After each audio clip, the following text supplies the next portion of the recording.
43 signed up, and I count 43. Never had that before. It used to be, I know it's all because of me, when I'm speaking. Well, I'm actually just ran up. I ran up the steps, that's why I'm out of breath. Because I'm 58 and I'm out of shape, so that's why. But I'm Lee Arnold, I'm the library director of the Historical Society of Pennsylvania. And Chris Damiani, our head of programs, couldn't be here tonight to introduce me and Cameron and Samantha. So I get to do it even out of breath, yeah?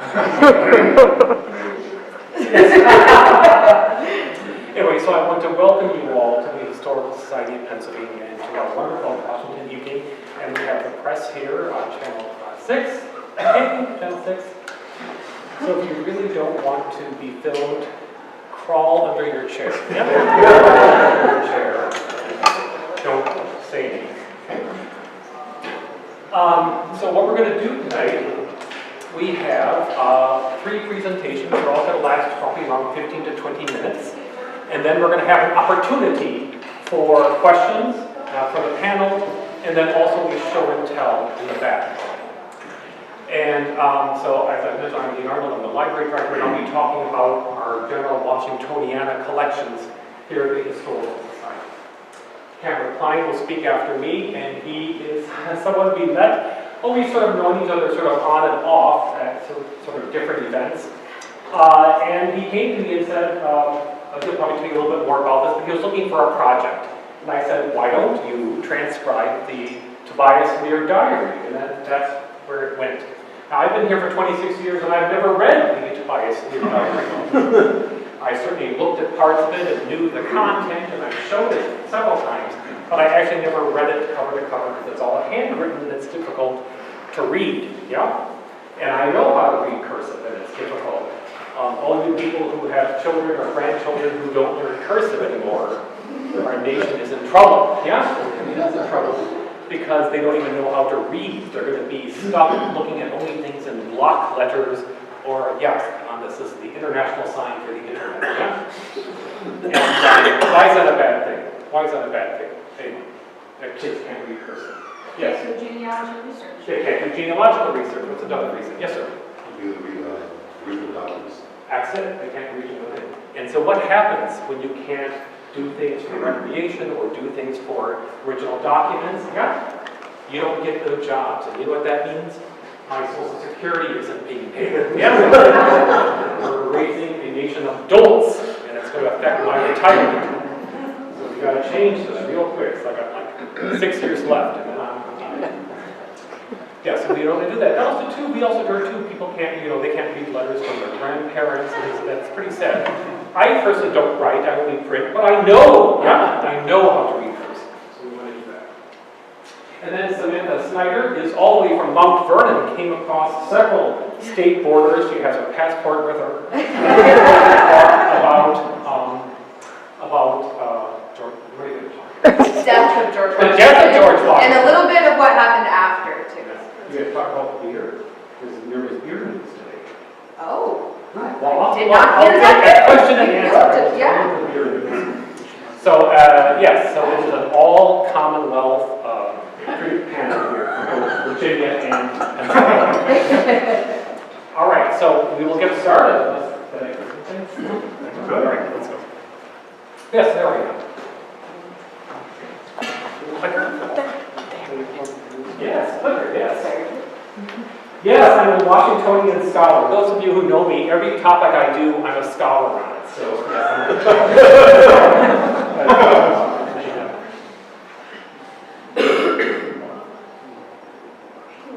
yes. So, yes, we have a Washingtonian collection at the Historical Society of Pennsylvania. It's what we call it's an artificial collection, which means it's a bunch of Washingtonian items, and we've assembled and put it into one collection. So it did not come to us as one unique collection, but it is assembled and put together because of its type.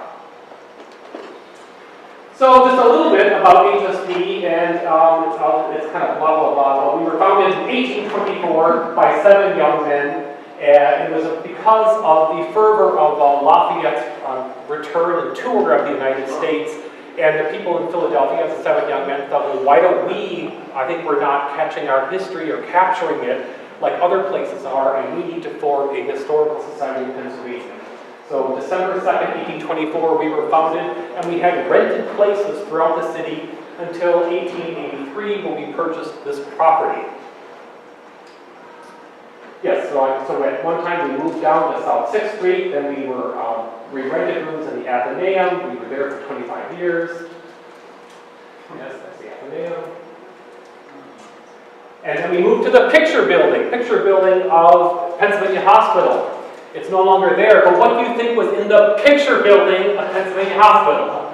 Pictures, yes, pictures. So they had those wonderful Benjamin West pictures, you know, Christ healing the sick. Yep, that's what they had. So we were there for 12 years, the picture building.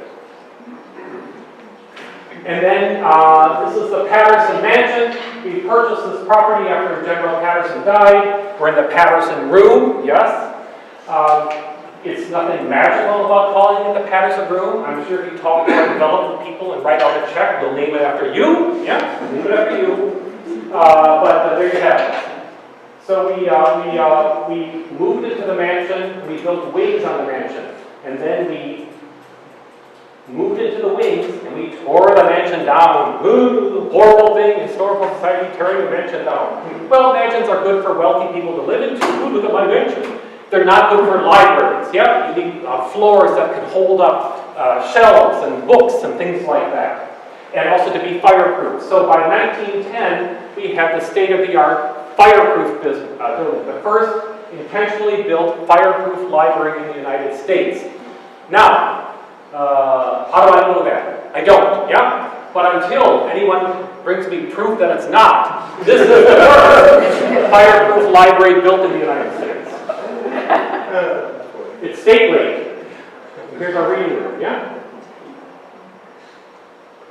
So Tobias Lear, 1762 to 1816, originally from New Hampshire. He was executive secretary to George Washington from 86 to 99 when Washington died.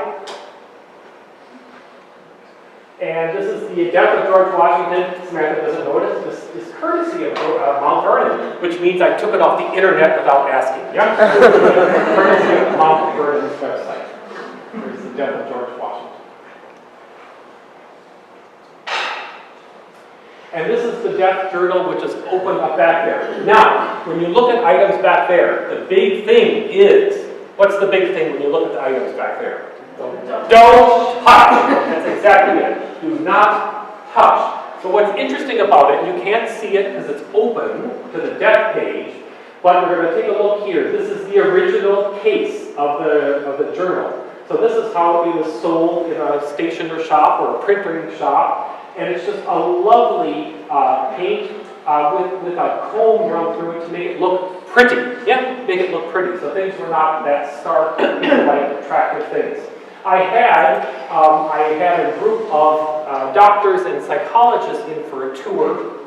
We will do that if you have a group and you pay us the fee. Yeah. We will, if it's a big group, we will lay items out here and we'll show you our treasures here in this room. And they came in, and one of the psychologists was blind, and he brought his lovely dog Victoria with him. And I'm talking about the diary and everything, and I thought, is this not really? And so I did. I violated my own rule, and I said, would you like to hold the diary? And it was really interesting, because what he did is he held it because it was closed, and he had his fingers running along those comb grooves through the paint. And it was just interesting to see what he understood about it. He could visualize it in his head. It was really one very moving thing. But unless you have a seeing eye dog, none of you are holding it today. Yes, so then he was an ambassador to Haiti. Here I am in Haiti just 2 months ago being attacked by an Arawak chief. Yeah, Arawak chief. In Haiti, but that's me actually in Haiti, it's not a joke. And here is another thing we have is George Washington's letter to John Cadwalader about crossing the Delaware on Christmas night. Yeah, crossing the Delaware. And it's very interesting. It's a short letter, yeah, but there it is. Washington crossing the Delaware. This is it.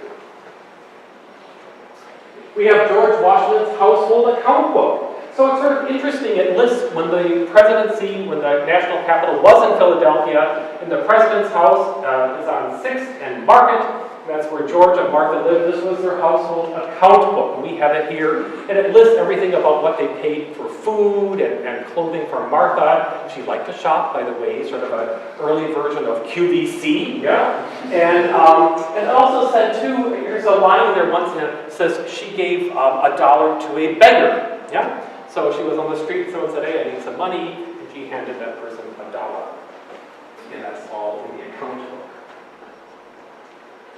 We also have the personal diary of Washington from 1796. So this is when he was at Mount Vernon. And everyone says, oh, that must be fascinating. Yeah? It's not fascinating. Why is it not fascinating? What was George Washington do when he retired? Farmer.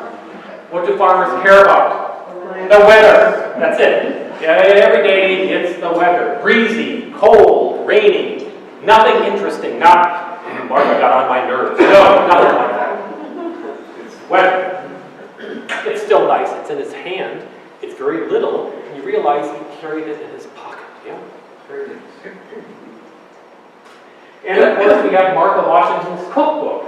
So Martha Washington, she did not write it. It's a cookbook given to her by her first mother-in-law. George was her second husband. And so this was given to her by her first mother-in-law, and it was probably English, probably from the late 1500s. No, 1600s. And it's all handwritten recipes. Half of it is recipes for eating things. If you flip it around, upside down, then it is medicine. How to cure a cough, how to cure a sore arm, or something like that. So it's really rather interesting. Again, it is open to a page on how to cook birds and beasts. Yeah, I was joking with the cameraman. Oh, he left. I hope he got my good side.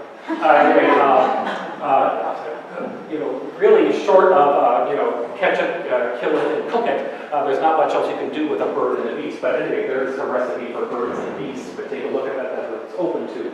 The Tobias Lear diary, which we'll be talking about, is open to the death page. Yeah? So you're going to notice two things about the death page. The very minute that he passes, he expires, it's in, they drew a block around it, so you can't miss it. It's covered in a block, outlined in a block. You will also see two thick lines on the bottom of that diary page. What do those thick lines mean? Do they have a leaky pen? What do they mean? Yeah. What? Yeah, those are mourning marks. Mourning marks, sadness. You'll see those. And the other thing, so we have three things. We have the cookbook, we have the death diary. The last thing is the George Washington Memorial Piece. It is a shrine to George Washington. A very Victorian thing to do. So this was done, I think, 1886, I think is when it was done. So you will find four things in the shrine to George Washington.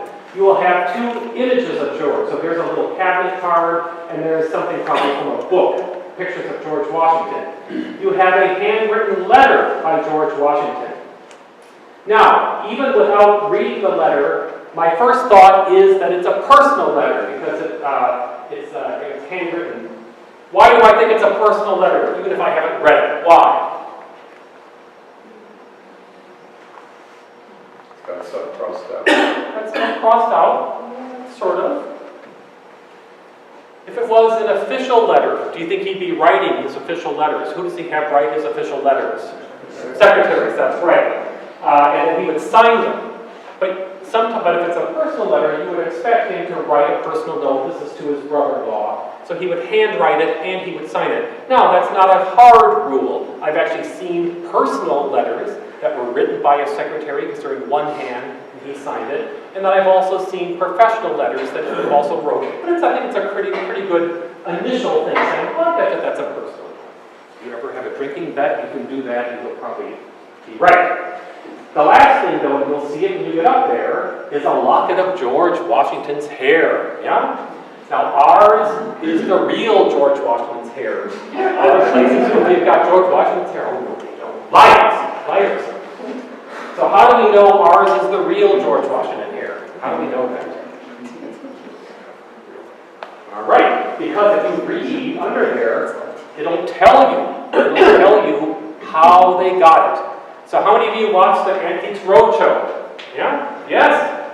And what is the word that all the appraisers do when they try to determine a value and things like that? They say they want to tell you the what? Provenance. Provenance. That's right. It's not the capital of Rhode Island. It's an antique term. Yeah? So it's the chain of command from the chain of ownership from its creation to the little old lady handing it to the antique appraiser on the Antiques Roadshow. Well, here you have the full provenance of the hair. You must read it. It's fascinating. Fascinating. It is the real hair. And as Tobias Lear often said, supporting HSP is swell. Yep, swell. So there's that. That's it for my test. So we will now go on to something a bit more sophisticated. Yes? Thank you.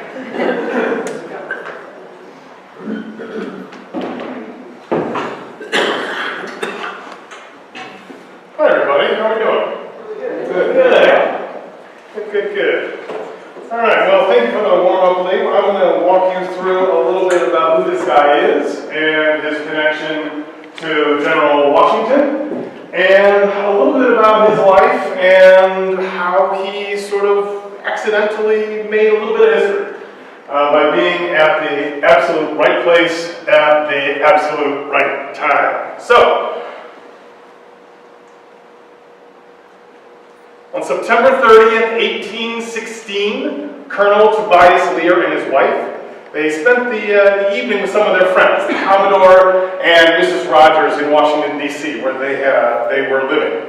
Now, they frequently were partygoers of the day, working the social circuit, and sometime later, the Commodore's daughter writes this little ditty about the last time that they were together, and she says that Mr. Lear said that he was going to walk the Commodore home a little way, and they were going to walk and talk. And they were slowly chatting, and he eventually stopped and said, goodbye, Mrs. Rogers, and goodbye, Commodore. And he warmly pressed his hand, and the Commodore shook his hands and went about their merry way for the rest of the evening. Good.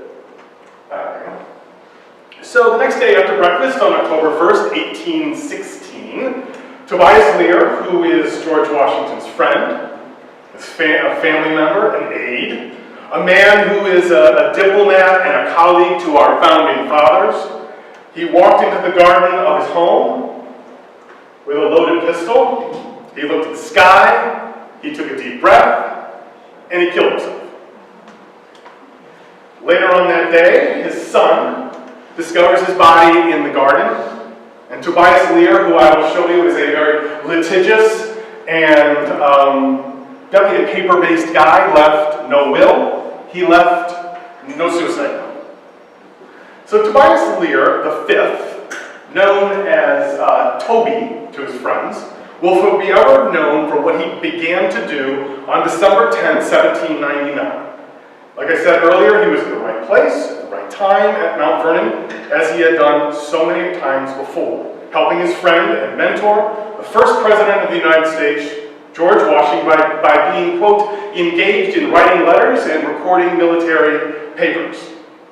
4 days later, on December 14, 1799, Lear records probably the most prophetic, important, humanly historical words of his entire life. But I don't want you to think of Lear as the Forrest Gump of his day. He was a dedicated patriot. He was a thief. He was a failed businessman. He was a diplomat. He was a dreamer, a scholar, a friend, and a colleague to our nation's founding fathers. So who is Tobias Lear? He is kind of part adventurous public servant, much like Jack Ryan, right? He is one part failed businessman, like P.T. Barnum, but no elephants or big tops. He's a family man, like Joe Kennedy, without the money. He is a man who, after every defeat, relies on his mom to come down to Portsmouth and his family to take care of him. He may not be a full Linus, but the security blanket is definitely a major theme in his life. He's a tragic figure like Ernest Hemingway, and an author. And he, I think though, chafing at his life circumstances, was probably the hidden Watson to the Sherlock Holmes, the man behind the name. Lear served after being appointed by President Jefferson to be the envoy down to San Domingo, which is now present-day Haiti. And his journey is detailed in a second Lear journal, which is at the University of Virginia in Charlottesville.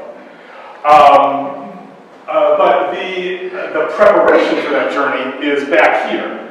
And one of the things that I absolutely enjoy about his litigious nature is this is his the list of things that he brought with him and packed.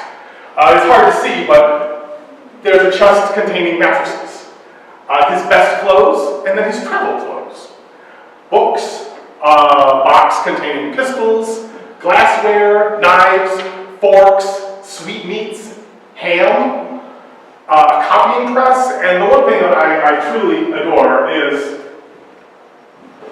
his umbrella. You had to write that down. So he's also appointed by Jefferson and later Madison, both of which are friends, to be our nation's peace envoy to North Africa to deal with the Barbary pirates. And he's actually credited with, this is the pinnacle of his diplomatic career, by negotiating and signing the Tripoli Peace Treaty on the USS Constitution that eventually ends the Barbary War.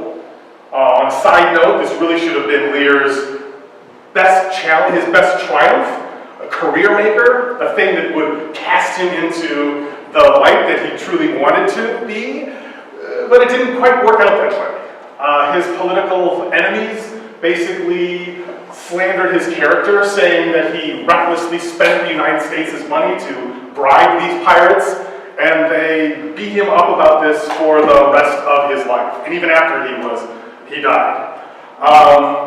All of this is in the second journal at the University of Virginia. It's amazingly similar to the one that you'll see back there. Same shorthand, same writing style. It is a little bigger than this one. This is it here.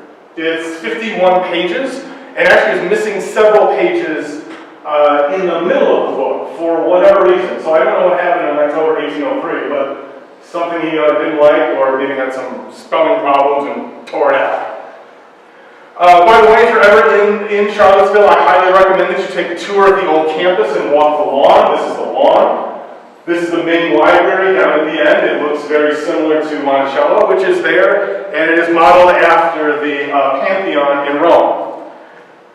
So Lear marries Polly Lear Long, his childhood sweetheart, in 1790, and they had one son together. His name was Benjamin Lincoln Lear.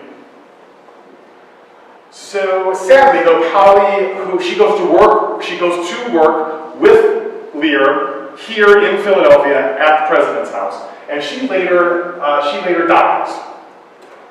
Here's the president's house. On the left, what it looked like, and today, what the recreation is just down the street. So she dies during 1793 during the yellow fever epidemic that did hit Philadelphia. About 5,000 people died here, and about 17,000 people literally fled the city. So I tried to find her grave. She is buried down the street at Christ Church, which you see here on the left, but she does not have a headstone. She doesn't have a marked grave. More than likely because of the epidemic and the panic of yellow fever, she's buried in a mass grave somewhere near this guy's grave. Someone Lear probably knew, Benjamin Franklin and his wife and his family. So he then marries Frances Bassett Washington. This is wife number 2, a widow of another George Washington, family member, George's nephew. She dies in 1796 of tuberculosis, and then he finally marries Frances Dandridge Henley, or Fanny, she is a niece and also a family member. She's related to Martha, so he keeps it dating within the family circle. So what is the connection between, how does Lear get to be connected with Washington?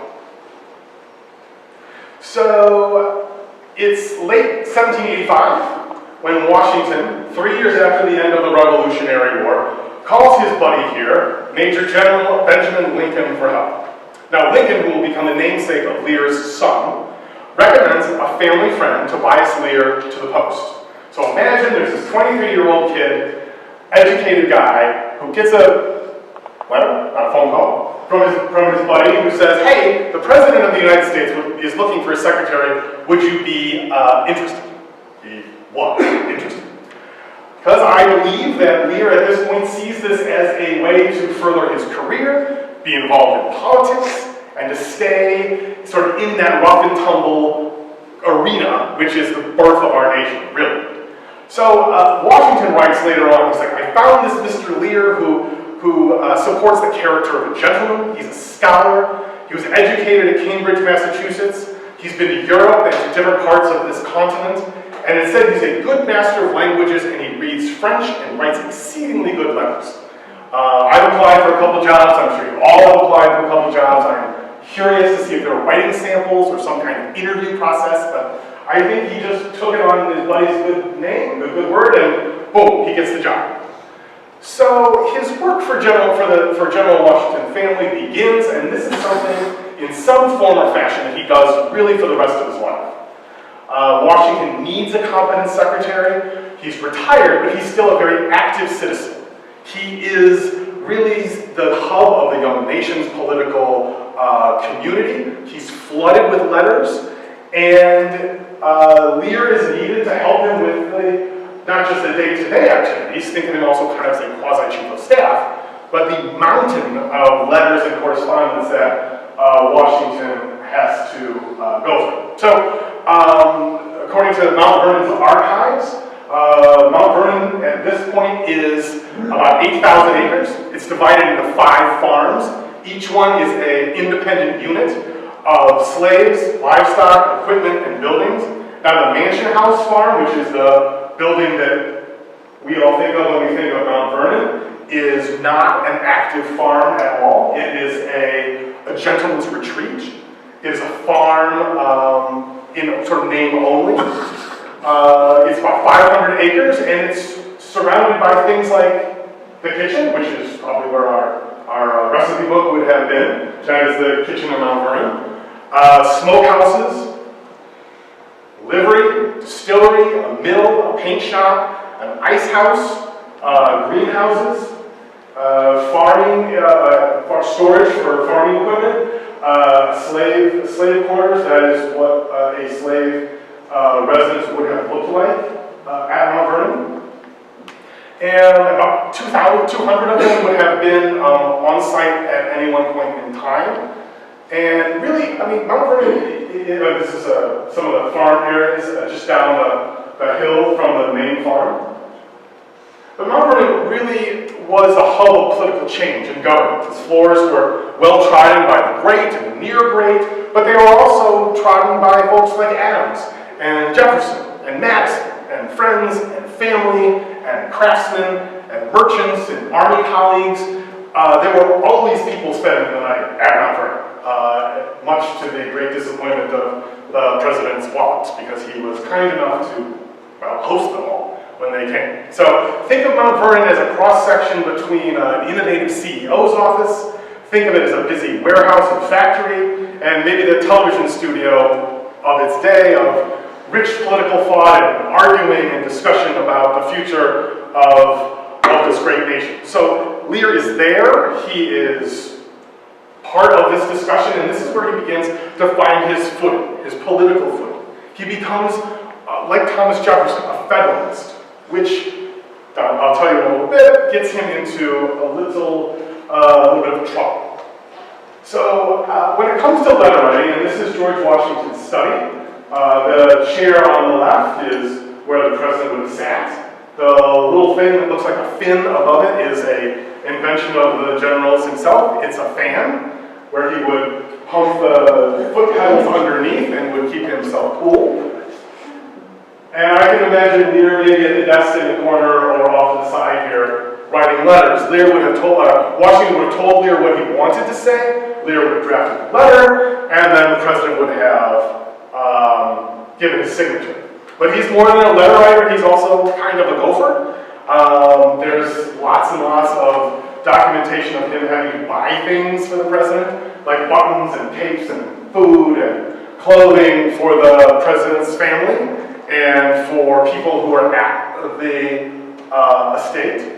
So I think he probably would have chafed at some of these activities, but my guess is that he knew that it was the price that Lear had to pay in order to be in the room with all these smart people and to stay sort of in the mix of this political world that he now was inhabiting. So Lear is really the chief of staff, like I said. He stays at Mount Vernon when Washington comes here to the Constitutional Convention. It's Lear who moves the Washington family to New York when Washington becomes president, and then later brings him back here to Philadelphia when he becomes president. In fact, it's Lear and his wife Polly and a slave who sleep here, excuse me, who sleep in the president's house for the first night to make sure that everything is ready to go for the president when him and the family arrive to take possession of the new mansion.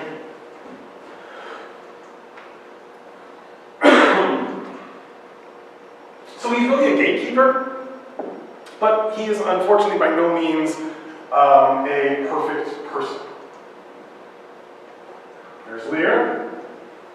He likes being a colonel.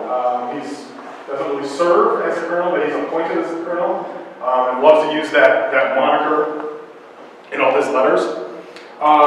He is someone who I believe wanted to be a player, but as a young man, he saw lots of seminal events as our nation grew, and I think that's where he gets excited to become active in politics. One of the things that he does see, I think, is Paul Revere's ride. This is not Paul Revere, this is William Dawes, one of the other riders that evening, alerting the townspeople that the British Army arrived. But the Longfellow poem does kind of mess things up a little bit. I do not think that Dawes and Paul Revere would have said the British are coming, because I think they were still British at the time, so I don't know what they yelled, but I don't think they yelled the British are coming. He's a man who has lots to prove, and one of the catalysts is his family connection. So his father is not disaster in business, but he suffers some serious losses. One of the things that happens is the bulk of the family fortune is lost in shipping. He is sending goods from New England east to England, and when the war happens, ships carrying goods are basically gobbled up by privateers. So Lear's dad thinks that he's got a way around this, is he has two sets of documents. One of them is British, and one of them is American. But even the double sets of documents doesn't save him, and his ship is, the Polly, is confiscated and the family loses everything. But they're proud folks, and they keep Mr. Lear in school. He goes to Harvard, and this is actually one of his homework assignments. Here he's detailing solar eclipse. Maybe that was Solar Eclipse 101 or 243, not quite certain.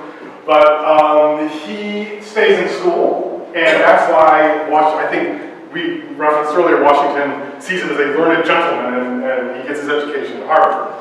So Lear, when he's out on his own, when he's not with Washington, he tries a couple things. One of them is land speculation. He tries trading, and believe it or not, he gives a little bit of effort to building some canals. As background, so Lear creates Tobias Lear, T. Lear and Company, with two of his other buddies. The economy eventually weakens, it collapses, and T. Lear and Company goes bankrupt. That's failure number one. They are involved, they're trading goods like tobacco And just the fighting and the chaos between England and France makes it almost impossible for him to get goods out and to get goods out safely. The other thing that he does is he tries a little land speculation in this new little city called the Federal City. So he gets involved with some land speculation, and Washington actually is involved in this too, but Washington is far more conservative with his speculation. So he actually keeps some of his properties. So Lear goes into business with a buddy, and they buy lots and lots of land very fast, and the market is saturated, and eventually all of his investments fail. That's number two. But it's interesting that Lear is involved in government, Washington is involved in government, and they're buying land about the federal city. So the delineation between, I mean, it seems like insider trading today, but the delineation between private and business and government was not as clear as it is today. Much like a certain hotel in Washington, D.C., owned by a certain guy. So, you know, things weren't as clear as they are today. So, Jefferson and Hamilton, they're both in regular correspondence with Lear. They wrestle about the siting of the Capitol, the role of government, all of these fun things. And eventually, as Lear and his buddy buy more and more and more and more land, his investments become nearly worthless. That's business failure number 3. So at the same time all this is happening, he's still trying to keep his trading business going. But that doesn't happen either because of the war. That doesn't happen because there's impressment on the high seas and ships are being gobbled up, and that business venture of Tobias Lear's doesn't amount to much. So Lear gets involved in a little bit of a tussle with a couple folks. One of them is George Washington, who his friend Jefferson says is being a monarch, that he is the royal trappings of the presidency have ruined the country. Washington and Jefferson don't necessarily agree with the role of government.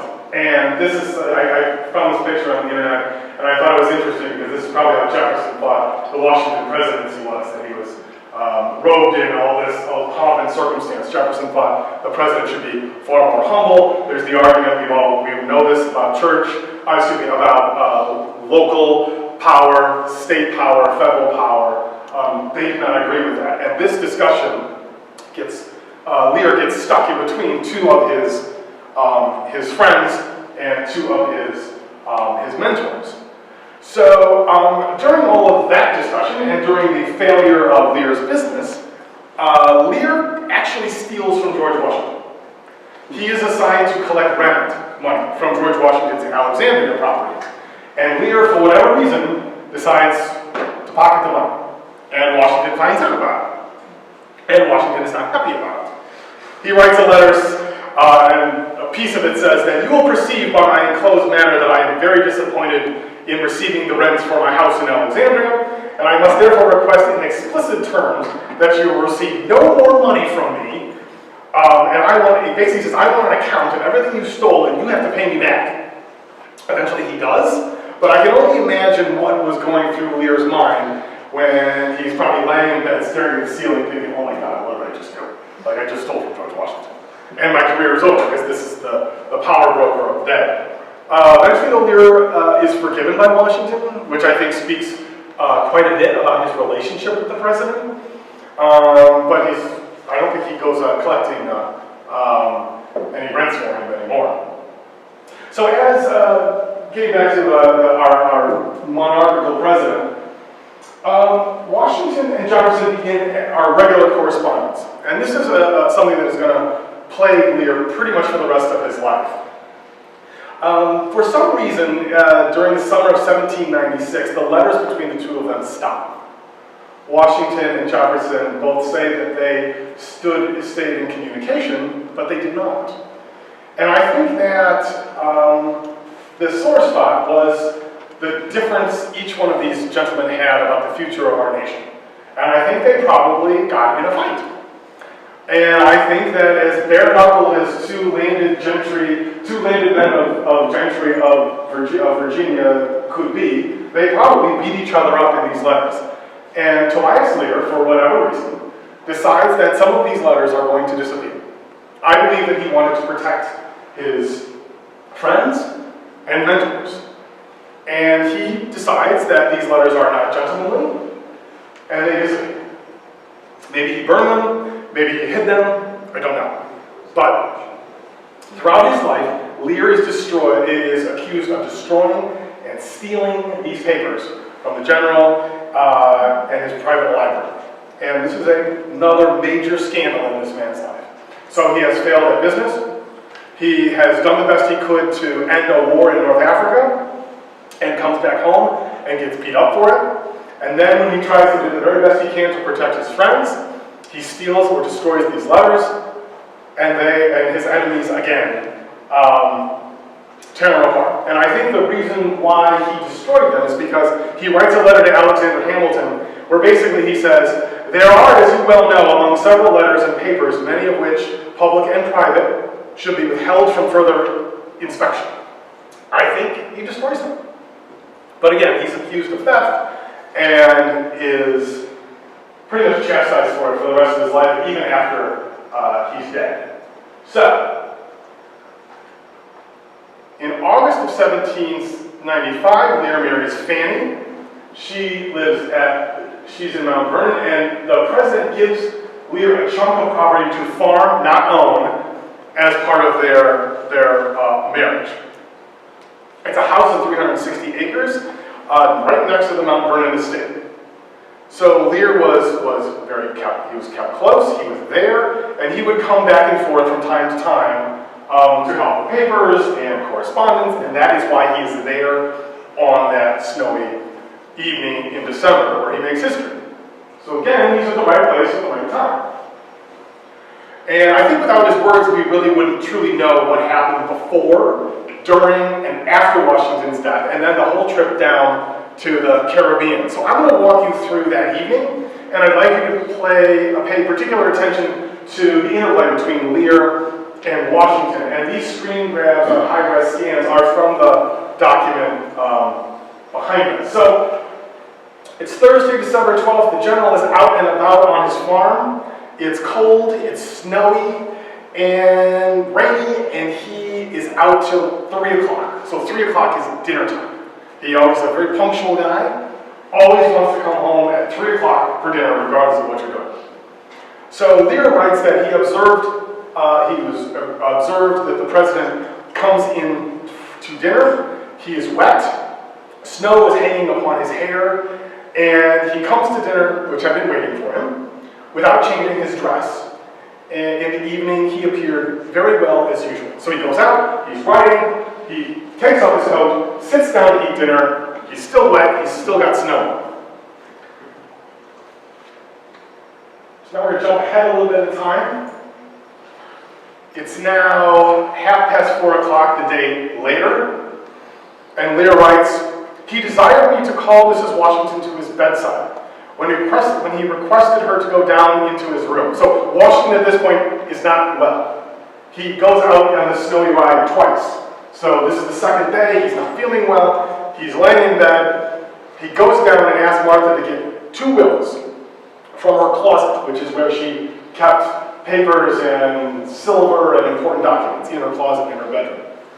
She did. Quote, "Upon looking at them, he gave her one, which he observed was useless, as being superseded by the other, and desired her to burn it, which she did, and took the other and put it back into her closet.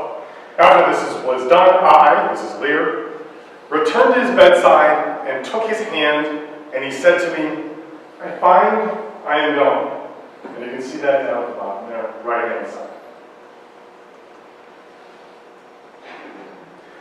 So in the course of the afternoon, this is still a quote from Lear, "he appears to be in great pain and distress," and we are going to learn way more about that in just a second. Yeah. And on these occasions, I lay upon the bed and I endeavored to raise him. and turn him as much as possible. So Lear is in the room on the bed trying to take care of his friend and mentor who is basically dying at this point. He knew he was dying. Now it's about 10 o'clock that same night. He tries to make several attempts to speak, and Washington basically kind of belches out that he finds I'm going. Have me decently buried. Do not let my body be put into the vault in less than 3 days after I am dead. And he is displayed in the dining room for a few days before he is put in the vault. And Lear goes on to say, about 10 minutes before he expired, which was between 10 and 11 o'clock, his breathing became easier. He lay quietly. He withdrew his hand from mine. He felt his own pulse, and I saw his countenance change. I spoke to Dr. Craig, this is one of the doctors who were there, he was sitting by the fire, and he says he comes to the bedside. The general's hand fell from his wrist, and I took it in mine and put it to my bosom. Dr. Craig put his hands over his eyes, and he expired without a struggle or a sigh. And at the time of his decease, Dr. Craig and myself were in the situation before mentioned. Mrs. Washington was sitting near the foot of the bed, and as soon as Dr. Craig could speak, after the distressing scene was closed, he desired one of the servants to ask the general below to come upstairs. This is a family member who's also a general, who was there as this is happening. When they came to his bedside, Lear kisses his cold hand, which I had held in my bosom, and laid it down, and went to the other end of the room, where I was for some time lost in profound grief, until aroused by Christopher. Christopher is one of the slaves that lives in the main home, desiring me to take care of the general's keys and other items which were in his pockets at the time, which Mrs. Washington directed him, Christopher, to give to Lear. And he wraps them in the general's handkerchief. And Lear takes them with him to his room. And I can only imagine at that particular point in time that Tobias Lear cries himself to sleep out of sadness because his friend and mentor is gone.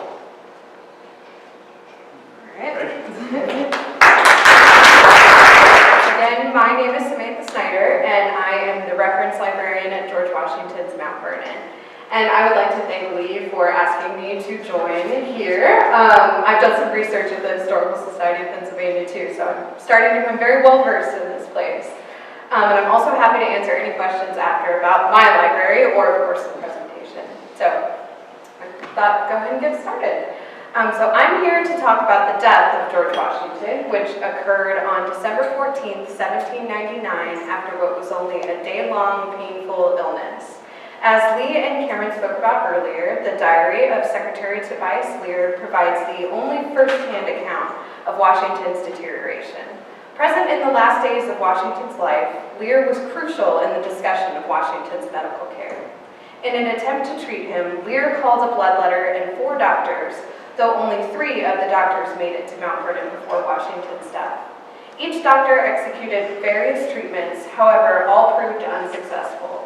In many ways, the death of George Washington allows for an in-depth look at the changing nature of medical practices in the 18th century. Within this, a generational shift in approaches to treatment can be seen. This rivalry between old and new practices ultimately contributed to the death of Washington. So this presentation will consider the days leading up to his death, as well as the events that follow and the legacy of George Washington. So let's step back a few years to 1788. Washington wrote in a letter to Charles Pettit, "I have no wish which aspires beyond the humble and happy lot of living and dying as a private citizen on my farm." To live a life of ease was what Washington dreamed of. Just a few months after writing that letter, Washington became president, and his dream of retiring to the farm was lost until 1797, when he decided not to run for a 3rd term as president and instead retired to Mount Vernon. After Washington returned to Mount Vernon, he developed further plans for maintenance and updates to the farm. Some of Washington's favorite pastimes were studying agriculture and managing his farm. A friend wrote about Washington's typical day in retirement at Mount Vernon after a visit in 1797.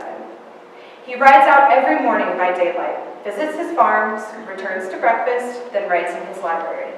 After reading a little or sitting with friends, he retires to rest at 9 o'clock.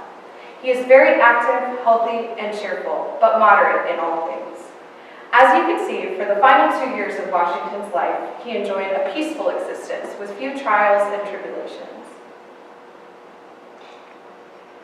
On December 12, 1799, Washington went out riding on one of his many trips to check the work on the farm after he discovered some of the animal pens were in need of repair. Throughout the day, the weather alternated between rain, hail, and snow. Tobias Lear noted in his journal that when Washington returned home from dinner at about 3 o'clock, his neck appeared to be wet and the snow was hanging upon his hair. Lear also wrote, despite the snow and dampness of his clothes, Washington did not change before dinner. Washington likely caught a bacterial infection during this ride. A disease with similar symptoms Washington experienced was spreading throughout Alexandria at that time. While the disease described was likely croup, as it primarily affected children, Washington may have caught some strain of the bacteria, but not croup itself. A heavy snowfall kept Washington indoors for most of the following day, Friday the 13th. However, despite feeling a sore throat coming on, Washington insisted on traveling between the mansion and the Potomac River in the afternoon to mark some trees that he intended to have cut down to improve his view from the piazza, which you can see in this picture. Washington wrote in his diary that evening, "Morning, snowing, and about 3 inches deep. Continuing snowing till 1 o'clock, and at about 4 it became perfectly clear." Tobias Lear noted in his journal that later in the evening, as Washington did most Fridays, Washington read aloud from the newspapers published that week, alongside Lear and Martha. Due to his increasing throat irritation, Washington asked Lear to finish reading the papers. Lear wrote that, although Washington became increasingly hoarse throughout the evening, he made light of it. Washington went up to bed sometime around 9 o'clock, but woke Martha between 2 and 3 in the morning on Saturday to tell her he was not feeling well. She noticed he could barely speak and was having difficulty breathing. Deeply concerned for his health, she wished to seek help, but he would not permit her to leave the bedchamber, fearing she would catch a cold, as she had gotten over a serious illness a few days prior. Unfortunately, Washington's condition quickly worsened, and in the early hours of the morning, Martha woke Tobias Lear, and Lear summoned a bloodletter and the first in a host of doctors. The men who attended to Washington were bloodletter George Rollins, Dr. James Craik, Dr. Gustavus Brown, and Dr. Elijah Dick. These men operated under the therapeutic method of heroic depletion theory, which taught the body was constructed of 4 humors: black bile, yellow bile, phlegm, and blood. This theory used methods such as bloodletting, purging, and sweating to expel the humors and shock the body back to health. Although this method was going out of fashion, it was still commonly practiced by many doctors for most ailments. Those who were in favor of bloodletting and other heroic medicinal practices stood their ground firmly, causing a rift amongst the newer generations of doctors who were learning modern practices. Dr. Benjamin Rush, who you might all be familiar with, an important Philadelphian and major proponent of heroic depletion theory, wrote in defense of bloodletting, "Let no one call bleeding a cruel or unnatural remedy. By artificial bloodletting, we can choose the time and place of drawing blood, and we may regulate its quantity by the degree of action in the blood vessels." The early methods of bloodletting were quite primitive. The attendant would open a vein with a lancet or sharpened piece of wood, causing blood to flow freely into a basin. By the 18th century, the procedure became slightly less painful with the creation of spring-loaded lancets and the scarificator, which you can actually see in the top right corner of the slide, that big giant box. A device featuring multiple blades that made sets of parallel cuts for the most efficient treatment. These methods were used on Washington in an attempt to treat his illness. The 3 doctors and George Rollins each had a connection to Washington and were eminent in their field, which undoubtedly was the reason why Tobias Lear called them to assist. George Rawlins, who unfortunately no portrait exists of, was hired as the overseer and veterinarian for Washington's Union Farm in 1788. Dr. James Craig first became acquainted with Washington 40 years prior during the French and Indian War. He was a frequent medical attendant of the Washington family for most of their friendship. The second doctor called upon was Dr. Gustavus Brown. He knew Washington throughout the Revolutionary War when he served as a Surgeon General of the Continental Army. It's interesting to note that Dr. Craig and Dr. Brown were both educated at the University of Edinburgh in Scotland, one of the world's leading medical schools, just a few years apart from one another. These two men were classmates with men such as Dr. Benjamin Rush and Dr. William Shippen, another prominent Philadelphian, who later taught at the University of Pennsylvania. The third doctor summoned, Dr. Elijah Dick, at only 37 years old, was the youngest of the three doctors by a significant margin. This led to tensions between the three men as medical practices advanced greatly in the decades between their respective educations. Dr. Dick was educated at the University of Pennsylvania under Dr. Rush and Dr. Shippen and moved to Alexandria, Virginia in the mid-1790s. Dr. Dick worked as a quarantine superintendent and Board of Health physician before his appointment as city coroner in 1798. Each doctor would use various treatments to try and save Washington, though all ultimately failed. All right, it's a popular picture. So George Rawlins was the first to arrive at 7:30 in the morning of the 14th. Shortly after his arrival, on Washington's request, he removed 12 to 14 ounces of Washington's blood. Washington requested more removed as soon as possible. He had his blood let 3 more times throughout the course of the day, losing a total of about 80 ounces or 5 pints of blood. So that amounts actually to about 40% of an adult male's blood volume. Today, blood transfusions are medically necessary when someone loses 3 pints of blood. So put that in perspective, 3 pints, let alone 5 pints, which Washington lost. After the first bleeding session, Washington received a mixture of molasses, vinegar, and butter.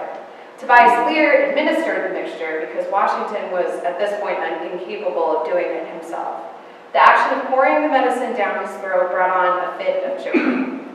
In an attempt to soothe his throat, he then had a flannel put around his neck soaked in sal volatile, which is a scented solution of ammonium carbonate and is used very similarly today to today's menthol Vapora.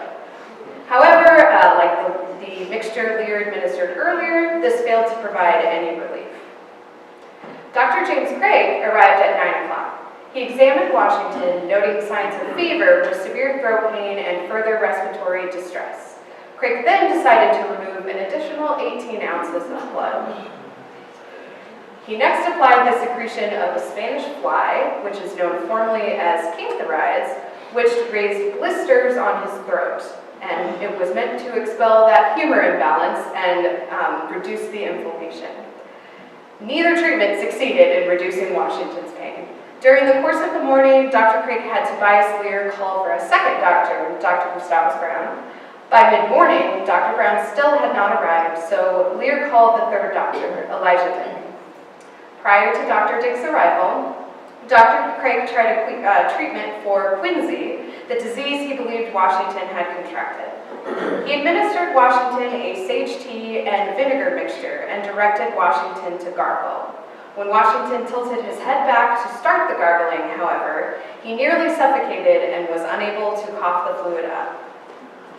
So Dr. Dick arrived at about 3 o'clock and Dr. Brown shortly after. The doctors both analyzed the scene and treatments given to Washington so far. Dr. Craig and Dr. Brown wanted to bleed Washington again. Dr. Dick, with his more recent education and knowledge of evolving medical practices, argued with the two men that bleeding Washington again would only cause him to weaken more rapidly. Dr. Dick's recommendation was to perform a tracheotomy. While this is a common procedure now, in the 18th century there had not been a tracheotomy ever performed in the United States, and only a few in London. The two men disagreed with Dr. Dick and refused to allow him to perform such a procedure, and instead ordered another 32 ounces of blood. I know. After the fourth and final bloodletting, Washington's condition improved slightly and he was able to dress and sit up in a chair for about a half an hour. It's interesting to note that at this point in the journal, Tobias Lear adds in a small section at a later date about how Washington told his enslaved valet, Christopher, to take a seat, as he noticed he had been standing throughout the day. Lear did not elaborate, and no direct interactions with the enslaved people were mentioned elsewhere. It was also during this time that Washington called for his 2 wills and had Martha burn one.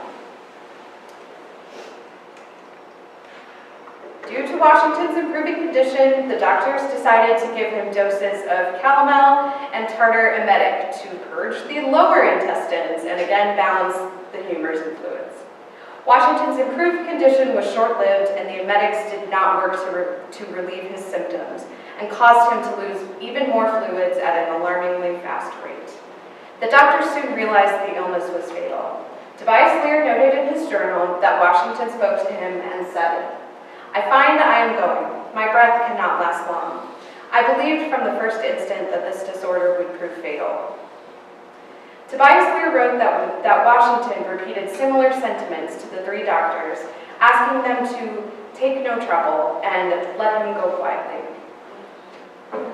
The doctors in desperation applied more blisters and emetics, hoping to ease his suffering and cure him, but to no avail. At approximately 10:20 p.m., as Lear wrote afterward, with perfect resignation and in full possession of his reason, Washington closed his well-spent life. After Washington's death, Dr. Craik and Dr. Dick issued a joint statement that they believed the cause of death to be quinsy, a disease that's similar to tonsillitis. Though this was the initial diagnosis, modern scholars believe that it could not have been quinsy because the condition depleted so rapidly. In addition, the doctors would have noted any type of swelling in the throat, signaling an abscess growing on the tonsils. Another theory is he died of croup, or whooping cough. The doctors made no mention of Washington having a deep cough, and a quick demise for the illness is almost unheard of, especially in adults. Today, the diagnosis of Washington's death is acute epiglottitis. The disease is of a bacterial origin and results in inflammation of the glottis, larynx, or upper part of the trachea. Washington's symptoms of rapid, progressive airway obstruction, relief from opening the airway by sitting up, and a fading voice leads scholars to believe this, along with a severe lack of blood and other bodily fluids, is what killed George Washington. In life as well as in death, Washington was surrounded by people closest to him, including his wife who sat at the foot of the bed, his doctors, Tobias Lear, enslaved house servants Caroline, Molly, and Charlotte, and his enslaved valet Christopher Shields, who stood in the room throughout the day. Prior to his death, Washington asked Tobias Lear to ensure the family waited 3 days to bury him in the family vault. This was due to concerns, and indeed documented cases, in the 18th century of premature burial. Waiting 3 days ensured Washington would not suffer that fate. A 4th doctor, named William Thornton, was the final doctor called, but he did not arrive at Mount Vernon until after Washington's passing. Although Dr. Thornton was a graduate of the University of Edinburgh like the other 2 doctors, medically he agreed with Dr. Dick. 20 years after Washington's death, Dr. Thornton wrote about his arrival to Mount Vernon, where he found Washington lying in state on the dining room table in the new room. Washington had not been dead even 24 hours at this point, but had frozen completely. Due to Washington's frozen state, Dr. Thornton believed he could revive Washington. The process of his proposed resuscitation was as follows. First, he would thaw him in cold water, then lay him in blankets. Once thawed, he would give him warmth by heat and friction, which would put activity in the blood vessels. He also believed by a tracheotomy he could produce artificial respiration. Finally, Dr. Thornton would transfuse the blood of a lamb, which would flow amongst the stimulated blood vessels. And while these ideas sound a bit odd, I think, he was actually trying to perform an early version of a blood transfusion. So it kind of makes sense.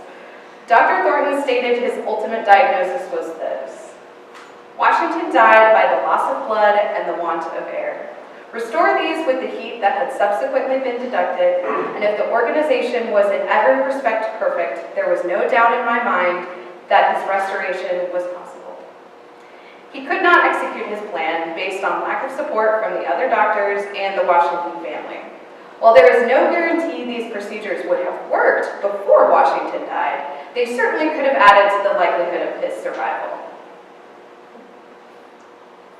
Instead of resuscitation, Washington laid in the new room for 3 days as planned, and after a funeral procession and a burial ceremony, his body was interred in the family vault on December 18, 1799. After the burial, the nation went into a mourning period that lasted 69 days, ending on February 22, 1800, what would have been Washington's 68th birthday.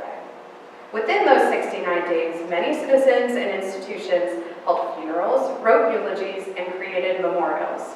Major General Henry Lee wrote the most well-known eulogy in December of 1799. The now famous quote appears shortly before the end of the eulogy and characterizes the legacy of George Washington. First in war, first in peace, and first in the hearts of his countrymen. Just after Washington's burial, the United States Congress sent a petition to Martha requesting to move Washington's body to Washington, D.C. for burial in a marble tomb in the Capitol building. The very same Dr. William Thornton from earlier, who was also an architect, designed this tomb and subsequent crypt. Martha consented to Congress's request in a letter, following her husband's example, where she stated, "By that great example which I have so long had before me, never to oppose my private wishes to the public will, I must consent to the request made by Congress. I cannot say what a sacrifice of individual feeling I make to a sense of public duty." Throughout the first half of the 19th century, though construction was completed, the plan to move Washington fell apart, and in 1829, John Augustine Washington III, a descendant of Washington, denied Congress's final request to have Washington's remains moved. The crypt still stands, as does the marble tomb. The crypt is located directly beneath the Capitol's rotunda and is now used as a repository for the National Statuary Hall collection. The tomb is located one floor down from the crypt. The original design was set to have a window in the crypt so visitors could look down into the tomb and pay their respects to Washington. Instead, the tomb now stands empty, though from 1865 to 2009 it housed Abraham Lincoln's catafalque, which you can see in the picture, which has been used for each person who has laid in state in the Capitol Rotunda since President Lincoln. Washington, however, still resides at Mount Vernon, now in the new tomb, which was completed in 1831, which, if any of you have visited Mount Vernon, I hope you've gone to see the new tomb. You'll see that he and Martha lie side by side, surrounded by other family members, and are visited by people from all across the world.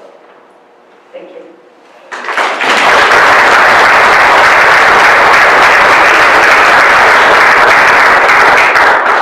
Well, I certainly think you probably will join me in thanking Cameron and Samantha for this. Kind of my back to you, my mouth was open for both of their things almost the entire time. Just amazing, the history of Tobias Lear, and then the details. I knew so few of these. It's just fascinating.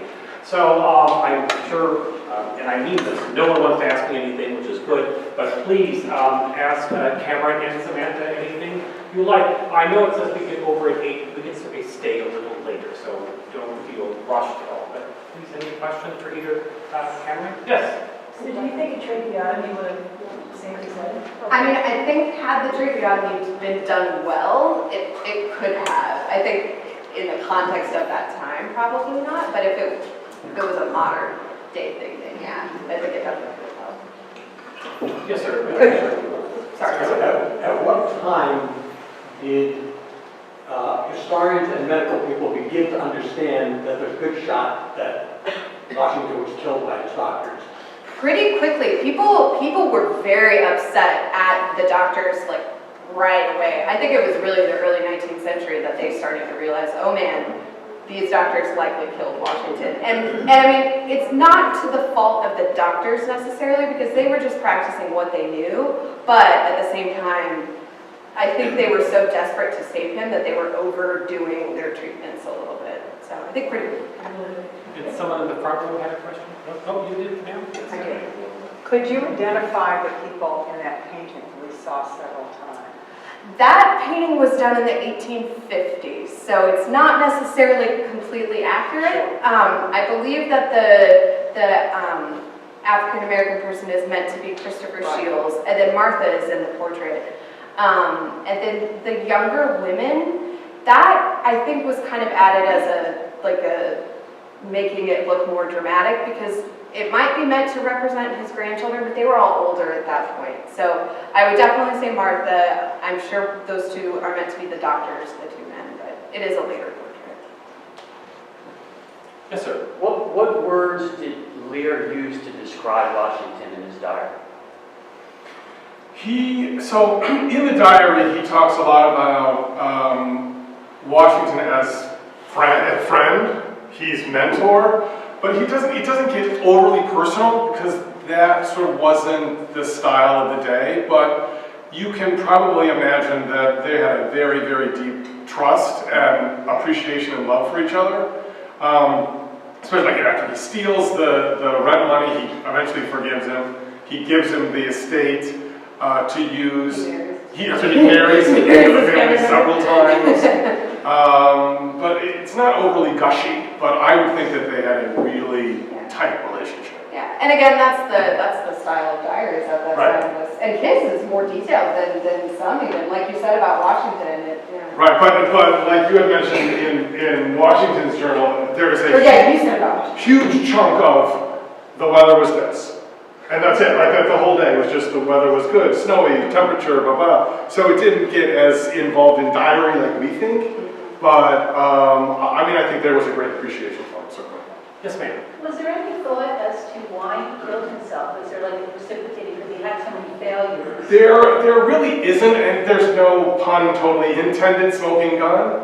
But I think it was a combination of his personal failures. I think the conversation at the time about Washington and Jefferson and him being stuck in the middle with these missing documents eventually got to him. And it's strange because he wasn't broke. He had his family was still together. He had a home. Some say he was ill. Some say he had suffered from depression. I think he had a rough life in terms of not being able to realize his personal goals. And maybe it just got to him. There was no letter or will left behind. Yes, sir. Where is he buried? He is buried in D.C., in one of the congressional cemeteries. Yes, sir. I have two questions, actually, one serious and one not so serious. The serious question is, you mentioned early on that Tobias was a Federalist. How did this affect his relationship with Washington? I think there was a rift there. I mean, he sort of hung out with the Jeffersons, and when it came to the future of the country, I think that he sort of just aligned himself to that. I have not sort of found any back and forth between him and Washington arguing, but there's really not a doubt in my mind that on those snowy nights, on those afternoons when he's writing letters, when he's hanging out with the family, like you mentioned, he's reading newspapers and going through correspondence, I am sure they got it. Okay. The not so serious question. I tried to do the math on Tobias' third wife. Was she 17 when they married? I think almost close to that, yeah, rather young. Yes, sir. I was wondering if you could comment on the job of being a bloodletter. Oh, yes. How lucrative that might have been back then. Well, they weren't considered doctors. I've learned a little bit about it too. They, veterinarians would do it, and veterinarians in a sense too were not always highly educated. But I think, yeah, it was not a well-to-do job. Like, I don't think you were held in very high esteem because you had to know how to do it, but it was almost people with more of a technical background. And advertised bloodletter to Washington. What about barbers, bloodletters? Barbers? Yes. That's a good question. The librarian in me will have to look at I think that's correct, yes. Red. Yeah. Which is where the red stripe on the barber pole comes from. The Sweetie blue one, Todd. the blue one, if I'm not mistaken, is that you could clean yourself, take a shower, take a bath. That's where the stripes are on the barber poles. Oh. Any other questions for really two educated and wonderful? Well, I said we have 3 documents back there. I think these are folks that Jay brought us this morning. Yes? Did Jefferson never mention anything in his writings about, He mentions their relationship, but the good political juice, none that I've seen. Between Washington and... Between Jefferson and Lear. Oh. Again, it's this gentlemanly formality that those would never have been really sort of like the good stuff that we would like to see. Really wasn't what well, they the only reason I asked him is Jefferson and Washington corresponded. Jefferson would have part of the correspondence. That's a good question. Jefferson takes care of him throughout his presidency, and him and Madison sort of shield Lear for a period of time as sort of he's getting beat up with letters and when he comes back from North Africa. That's probably, there could be some more research.